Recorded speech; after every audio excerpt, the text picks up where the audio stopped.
প্রবাসীদের ভোটাধিকারের সুযোগ দিতে প্রক্সি ভোটের কথা চিন্তা করছে নির্বাচন কমিশন। এই বিষয়ে নির্বাচন কমিশনার ব্রিগেডিয়ার জেনারেল অবসরপ্রাপ্ত আবুল ফজল মোহাম্মদ সানাউল্লাহ বলেছেন যে আগামী নির্বাচনের জন্য প্রবাসী ভোটারদের প্রত্যাশা পূরণ করতে চাইলে প্রক্সি ভোটের দিকে যেতে হবে।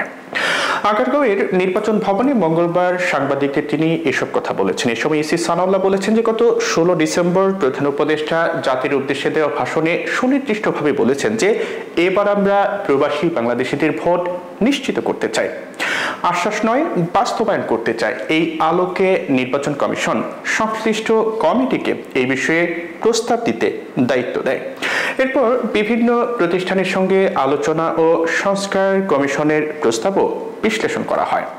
এদিন ইসি সানাউল্লাহ বলেন যে 34টি দেশে 44টি মিশন অফিসে 3টি বিষয় জানতে চেয়েছিলাম: প্রবাসীদের সংখ্যা, মিশনগুলোর সুপারিশ এবং সংশ্লিষ্ট দেশে কি ব্যবস্থা রয়েছে। তারা অনলাইন ভোট, সশরীরে ভোট এবং পোস্টাল ব্যালটের কথা বলেছে। কমিটি 3টি পদ্ধতি সুপারিশ করেছে উল্লেখ করে নির্বাচন কমিশনার বলেন যে একটি পোস্টাল ব্যালট, আরেকটি অনলাইন ভোটিং। তবে অনলাইন ভোটিং তেমন জনপ্রিয় হয়ে ওঠেনি। আরেকটি প্রস্তাব হলো প্রক্সি ভোট, অর্থাৎ প্রবাসী বাংলাদেশির হয়ে কেউ একজন তার এলাকায় ভোটটা দিয়ে দেয়া। তিনি বলেন যে তারা এটাও সুপারিশ করেছেন যদি আগামী নির্বাচনে সত্যিকার অর্থে প্রত্যাশা পূরণ করতে চায় তবে প্রক্সি ভোটিংয়ে যেতে হবে। বর্তমানে কয়েকটি দেশে বিভিন্ন পরিসরে প্রক্সি ভোটিং প্রচলিত আছে, তার মধ্যে ইংল্যান্ড এবং অস্ট্রেলিয়া অন্যতম। আর ভারতে শুধু সশস্ত্র বাহিনীর সদস্যদের জন্য এই প্রক্সি ভোটিং ব্যবস্থা প্রচলিত আছে।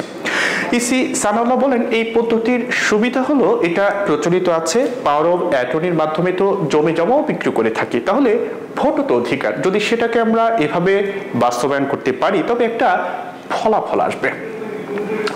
প্রবাসী ভোটারদের তথ্য নির্বাচন কমিশনের আছে কিনা সাংবাদিকদের এমন প্রশ্নের জবাবে ইসি বলেন প্রবাসী ভোটারের প্রকৃত তথ্য যদিও নেই, তবে 44 মিশনের তথ্য অনুযায়ী 1,32,00,000-এর মতো প্রবাসী বাংলাদেশি নাগরিকের তথ্য রয়েছে।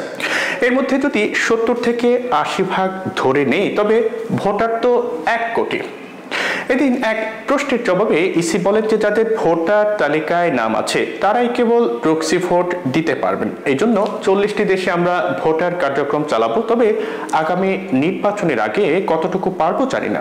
চ্যালেঞ্জের বিষয়ে তিনি বলেছেন একটা চ্যালেঞ্জ হচ্ছে গ্লোবালি অ্যাকসেপ্টেড কোনো সিস্টেম আমাদের হাতে নেই। এরকম যদি থাকতো তাহলে সেটাই করতাম। এখন নতুন একটি সিস্টেম ডেভেলপ করতে হচ্ছে, আশা করি সফল হব।